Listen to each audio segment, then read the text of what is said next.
Welcome to Samba Samba. Enjoy the video. In this video, I will show you how to open your Lexus ES350 key fob. First, locate the small release button on the side of the fob. Slide this button to release the emergency key blade. Gently pull the emergency key blade completely out. This initial step is crucial for accessing the internal components and preparing the fob for battery replacement. It's a simple action that sets the stage for the rest of the process, ensuring you can easily proceed to the next step. Now that the emergency key is removed, find the small notch located near where the key was. Carefully insert a small flathead screwdriver or a dedicated prying tool into this notch.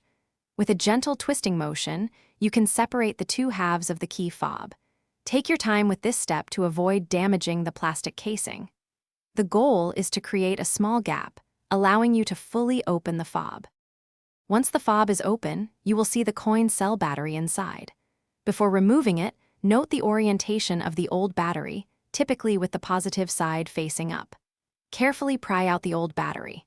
Now, insert a new CR2032 battery, ensuring the positive side faces the same direction as the old one. This specific battery type is essential for proper function, so double-check your replacement. With the new battery in place, it's time to reassemble your key fob. Carefully align the two halves of the fob, making sure all the edges match up perfectly. Gently press the halves together until you hear them click securely into place, indicating a proper seal. Finally, reinsert the emergency key blade back into its slot until it locks firmly. Your key fob is now ready for use. Thanks for watching. Consider subscribing if we helped you.